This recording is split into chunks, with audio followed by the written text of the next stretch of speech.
আসসালামু আলাইকুম, সবাইকে শুভেচ্ছা জানাচ্ছি। মাসুম মাহবুব। প্রচুর কমেন্ট আসছে। সর্বপ্রথম কসাইয়ের খবরটা আগে দিয়েন মাসুম ভাই। এত কসাইয়ের খবর জানতে চান।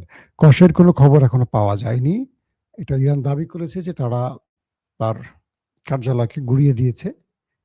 বাট আমরা অপেক্ষায় আছি তার নেক্সট কোনো স্টেটমেন্ট আসে কিনা। কারণ এই লোক তো তার কার্যালয়ে থাকার কথা না। তিনি তো যুদ্ধের ঘোষণা দিয়ে বাংকারে চলে যান অথবা দেশের বাইরে তার স্পেশাল বিমানে করে অন্য দেশে বসে অর্ডার দেন। এরা যে কত ভীতু জাতি সে তো কম বেশি আপনারা জানেন। যুদ্ধ করতে এসছে কাকে নিয়ে? আমেরিকাকে সাথে নিয়ে, যাতে একা মাইরটা না খায়। আমেরিকার মতো একটা বিশ্বমোড়ল পাশে থাকবে, নাম পাশে দিয়ে খেয়ে লাফালাফি করবে। আয় তুই আমার কাছে আয়, দেখি কত পারিস। আমেরিকা চলে গেলে দেখবেন লেজ গুটায় পালাইছে, অথবা ইরানের পা ধরে বসবে, বড় ভাই ছেড়া দে। দর্শক, কিছু গুরুত্বপূর্ণ খবর দেবো। রাত বেশি হয়ে গেছে, আপনারা সেহরি যারা খাবেন অবশ্যই, বাংলাদেশের দর্শক আর প্রবাসের দর্শক সবার টাইম আলাদা, তাই 10-12 মিনিটের মধ্যে শেষ করব। লাস্ট আপডেট হলো যে আমেরিকা এসছিল মধ্যপ্রাচ্যকে বাঁচানোর নাম করে, বিশাল বিশাল ঘাঁটি তৈরি করে আরব রাষ্ট্রের মধ্যে বসেছিল এবং আরবের পেট্রোডলার পকেটে করে বাড়ি ফিরছিল। সেই আমেরিকা শেষ পর্যন্ত আরবের সাহায্যে এখন লুকাচ্ছে, অর্থাৎ আরব আমিরাত, সৌদি, কাতার, কুয়েতে। ইরান যখন ধোলাইটা শুরু করেছে তখন সেই সেনারা, বুঝছেন তো, পশ্চিমা সেনারা কোথায় পালাবে? কাতারের যারা আছেন, কাতারের পুলিশের সহযোগিতা নিয়ে স্পেশাল বিমানে হারিয়ে যাচ্ছেন। দুবাইতে বিশেষ বিমানে করে তারা গোপন জায়গায় চলে যাচ্ছেন, কুয়েতে, আরব আমিরাতে, সব জায়গায়। কিন্তু এই ঘাঁটিগুলো যুগের পর যুগ কেন করেছিল আমেরিকা? যে তোমাদেরকে আমরা বাঁচাবো ইরানের হাত থেকে বা তোমাদের শত্রুদের হাত থেকে। এখন তারা নিজেরাই পালাতে শুরু করছে আরবদের রেখে। আরবরা বলছে, তোমরা আমাদের বাঁচাতে এসেছিলে, এখন তোমরা পালাচ্ছ কেন? তাহলে তোমাদেরকে এত বছর ধরে যে আমাদের তেল বিক্রি টাকাগুলো দিয়েছি, তোমাদের কাছ থেকে যে অস্ত্রগুলো কিনেছি, ডিফেন্স সিস্টেম কিনেছি, এগুলো আমাদের কি লাভ হচ্ছে? আরবরা বলছে, তুমি তো নিজেকে বাঁচানোর জন্যই ব্যস্ত আর তোমার ভাই ইসরায়েলকে বাঁচাতে ব্যস্ত, আমাদেরকে ধোঁকা দিচ্ছ কেন? ইরান এই যুদ্ধে কয়েকটা মেসেজ দিয়েছে পৃথিবীকে, খেয়াল করবেন। এক, ইরান চাইলে পুরো পৃথিবীর সাথে একা লড়তে পারে, সে হারুক বা জিতুক সেটা বড় কথা না, সে সাহস করতে পারে, তার বুকের মধ্যে সেই সাহসটা আছে। প্রমাণ এক। প্রমাণ টু, আরব বিশ্বকে বুঝিয়ে দিয়েছে ইরান যে আমি যদি তোমার বিরুদ্ধে লাগি, তোমার আব্বা তোমাকে বাঁচাতে পারবে না। তুমি আমার সাথে আপোষ করে চলো, তুমি তোমার বন্ধু পরিবর্তন করো, তুমি আমাকে বন্ধু না বানিয়ে তুমি এত হাজার মাইল দূরের একজন বন্ধু বানিয়েছো যে নিজে বিপদে পড়ে নিজেই পালাচ্ছে তোমাকে সামনে রেখে। তুমি কাকে বন্ধু বানিয়েছো? আমি যে তোমাদেরকে মারছি একা, তোমার আব্বাকেও মারছি, তোমার বড় ভাই ইসরায়েলকেও মারছি, তোমাদেরকেও মারছি।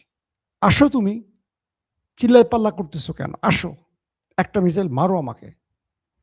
আমি তোমার আব্বার ঘাঁটি উড়িয়ে দিয়েছি, তোমার আব্বারা পালিয়ে উঠছে হোটেলে উড়িয়ে দিয়েছি, সেখান থেকে পালিয়ে গেছে রিসোর্ট কেন্দ্রে, সেটাও উড়িয়ে দিয়েছি, সেখান থেকে চলে গেছে আরেক জায়গায়, সেটা উড়িয়ে দিয়েছি, এরপর তারা আরেক জায়গায় পালিয়েছে। এভাবে তারা পালাতে থাকবে। তাহলে তোমাদের লাভ হলো কি? এখন পর্যন্ত কোনো আরবের দেশ পাল্টা আঘাত ইরানে করার সাহস করেনি। তারা সম্মিলিত আক্রমণের প্ল্যান করছে। তারা আবার ভাবছে, যদি আমরা আক্রমণ করি ইরানে, তাহলে তো আমাদের সাজানো গোছানো দেশটাকে ইরান রাখবে না, তামা তামা করে ফেলবে। অর্থাৎ আমরা একটা আক্রমণ করলে ইরান তো অনুমতি পেয়ে যাবে, বৈধতা পেয়ে যাবে, তখন ইরান আমাদের পিঠের চামড়া রাখবে না। এই জন্য আরব রাষ্ট্রগুলো 2 পা সামনে যাচ্ছে, 10 পা পেছনে যাচ্ছে, 10 পা পেছনে যাচ্ছে। তারপরও আমেরিকা বা ইউরোপ কোন খেলা দেয় আর তারা কি করে আমরা দেখতে চাই। রাশিয়া বলেছে এই যুদ্ধ 3য় বিশ্বযুদ্ধের রূপ নিতে পারে, কারণ যদি ফ্রান্স, জার্মান, আরবরা আমেরিকা, ইসরায়েলের সাথে ইরানের বিরুদ্ধে নেমে যায়, সেক্ষেত্রে ইরানের মিত্ররা হয়তো চীন,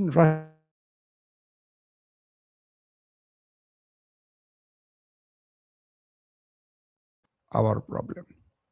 পাশাপাশি যে প্রবলেমগুলো তৈরি হচ্ছে, ইরান যে সিরিজ অ্যাটাকগুলো করছে এবং ইরান তার লুকানো অনেক দুর্দান্ত মিসাইল যেগুলো আগে ব্যবহার করেনি। ইরান বলেছিল যে আমরা তোমাদেরকে সারপ্রাইজ দিব, সেই সারপ্রাইজ শুরু হয়ে গেছে। এমন এমন মিসাইল মারছে যেগুলো পৃথিবীর কোনো আকাশ প্রতিরক্ষা সিস্টেম ইন্টারসেপ্ট করতে পারছে না। এমন এমন মিসাইল মারছে যেগুলোর ক্ষতি এত বেশি যেটা কল্পনা করতে পারছে না। কারণ ইরান এর আগে যে মিসাইল ব্যবহার করেছে সেই মিসাইলের ক্ষতির পরিমাণ মোটামুটি সবাই আন্দাজ করেছে। এবার এমন কিছু করছে ইরান যেটার ক্ষতির পরিমাণ কেউ বুঝতে পারছে না। এটা নিয়েও বড় রকম টেনশন। দিন যাচ্ছে তারা আরো ভয় পাচ্ছে যে ইরান আরো কি কি সামনে নিয়ে আসে, আরো কি কি। একদিকে হরমুজ প্রণালী পুরো কন্ট্রোলে রেখে মাই শুরু করছে, একদিকে আকাশে তারা শত্রুর বিমান ফেলে দিচ্ছে। কুয়েতে দেখলেন, যদিও ফ্রেন্ডলি বলছে, এটা ফ্রেন্ডলি ফায়ার, কিন্তু ধারণা করা হচ্ছে এটা ইরানি ফেলে দিয়েছে। পাশাপাশি আমেরিকা ড্রোন ফেলে দিচ্ছে, দখলদারদের ড্রোন ফেলে দিচ্ছে। সবকিছুর মাঝে খবর আসছে যে পশ্চিমাদের ট্রাম্প কাকুর প্রচুর সেনা নাকি ওপারে চলে গেছে। দখলদারদেরও অনেক ক্ষয়ক্ষতির খবর আসছে। এর মধ্যে সবচেয়ে বড় প্রশ্ন হলো, আজকেও পেন্টাগনের প্রধান, মানে যিনি এই যুদ্ধের প্রধান, তিনি সাংবাদিকদের সামনে হাজির হয়েছেন।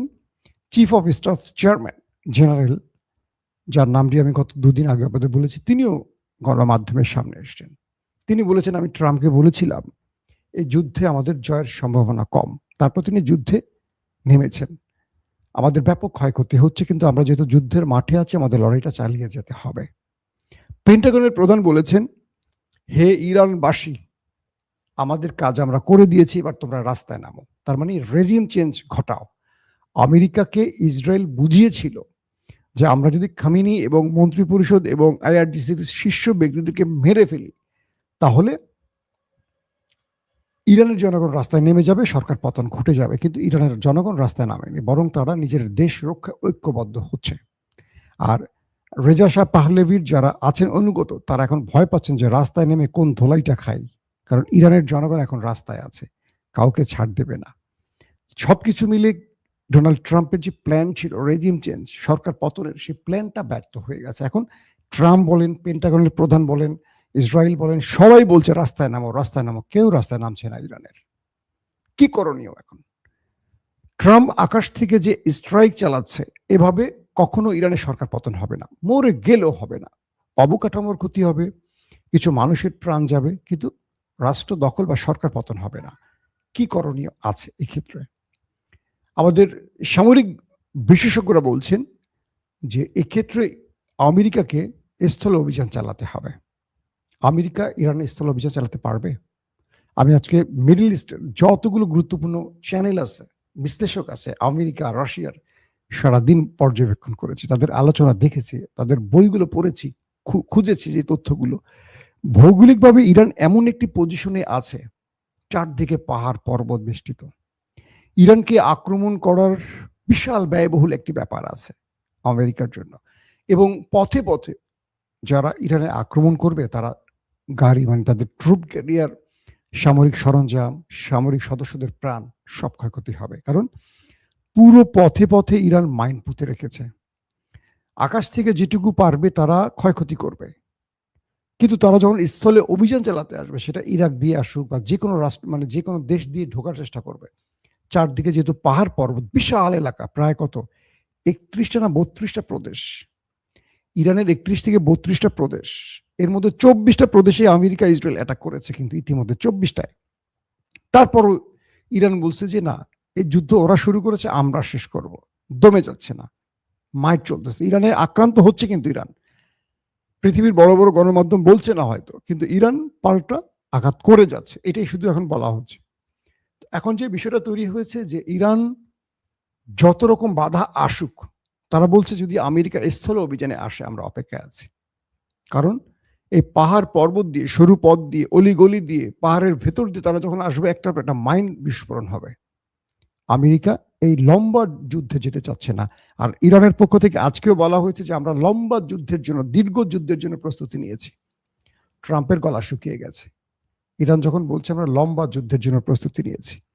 কারণ লম্বা যুদ্ধে ট্রাম্প চান না। ট্রাম্প চাচ্ছেন একটা স্ট্রাইক চালাবেন, একদিন দুই দিনে প্রথম সারির ব্যক্তিদেরকে মেরে দিবেন, রেজিম চেঞ্জ ঘটে যাবে।